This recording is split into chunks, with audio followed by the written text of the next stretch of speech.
All right. What is equity in real estate? Keep in mind, in real estate's only worth what someone is willing to pay for it. But equity in real estate is essentially the difference between what you owe in your mortgage, the mortgage balance, and what the market says it's worth. So that's why you hear market cycles.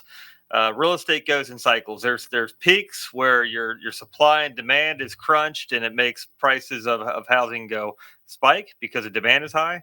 And then there's the low side of real estate, so ups and downs where you've got more sellers than buyers, and it becomes a buyer's market. So the house value or property value may go down with the market. So the higher the market, the more value you have in your real estate, because your basis stays the same in real estate. But there are different types of equity in real estate, and that's what I want to go over. The most common that we have is home equity. So your personal residence, you've bought it at X basis, and through the years, market appreciation, your house becomes more valuable. You're paying the debt down. You're making your mortgage payments. The value of real estate goes up year over year. So you're creating a baked in equity just by sitting in the house and living in it, utilizing it for your family. So there's home equity. And that's the difference between the home's market value and the outstanding balance of the mortgage. There's commercial real estate equity, and this is basically properties that are used for business purposes like office buildings, warehouse, and retail space. So you've got commercial real estate equity, you've got investment equity, and this refers to equity in the properties that are purchased to generate income. So you might be in a partnership with someone else, and you've got equity position for the investment property. You can also have equity in land. So, say you've got a raw piece of land unimproved, the land it still holds value, and you've got equity. But the big thing is, how can equity be created? How can we use equity to our advantage, and knowing the rules of how to take equity and force it and make more out of our property. So you have your mortgage payments. So as you're paying down the mortgage, you're essentially creating equity through the years, and the lower the debt by paying it down, the more equity you have by the what the market would say its value. One strategy is making biweekly payments on your mortgage, which essentially creates extra payments throughout the course of the year, and you pay down the mortgage faster, which then creates more equity faster. You've got market appreciation. So we just went through a huge spike in market appreciation a couple of years ago, and that's where you've seen the prices of real estate skyrocket. And that's why you've seen a lot of people sell at the height of the market, because they knew we were at the height of the market.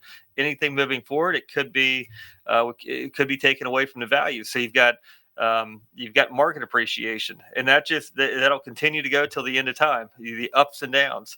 You've got property improvements. So say that you're replacing the kitchen cabinets, you're upgrading the bathrooms, you're adding an addition on the back, a new deck. That's property improvements. That's adding value to your house, and essentially making your house worth more. Now you can comp it up against other houses and increase the value of your property, and now you've got more equity in there. The number one, my personal favorite, is force appreciation in commercial real estate. So this is what I talk about when I put a post out there of equity created. This is us forcing appreciation by executing our business plan, because we essentially we go in to hold forever. We don't go in with the end in mind to sell, although that might be the plan on some properties. But we go in to force appreciation because we know what we can do with the property. So what is force appreciation?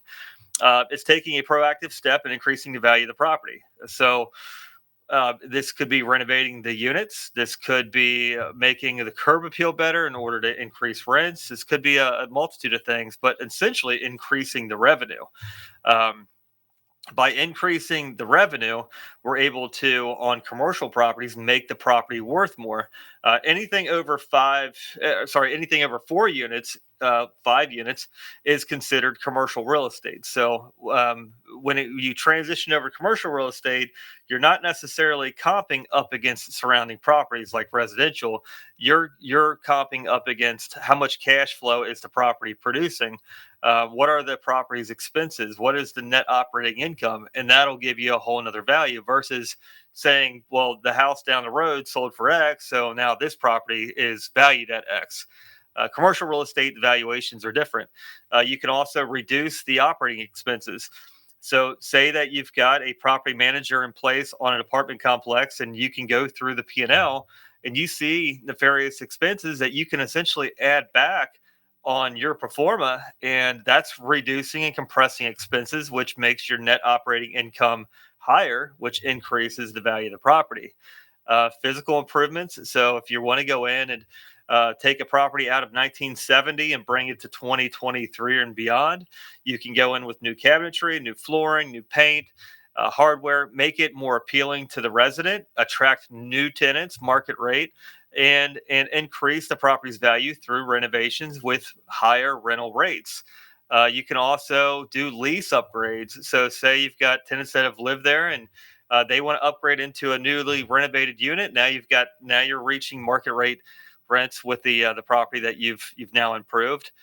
You can also do zoning changes. So, say you own a piece of land next door, and you can get that land entitled and even subdivided off the land that you own, and now you've made a desirable piece of land through a zoning change, and now you can increase the value through forced appreciation that way as well.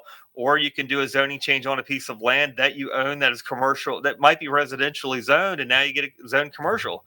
That's forced appreciation. It makes a property more desirable for investors out there, for firms. But the number one thing to remember is, again, real estate is only worth what someone's willing to pay.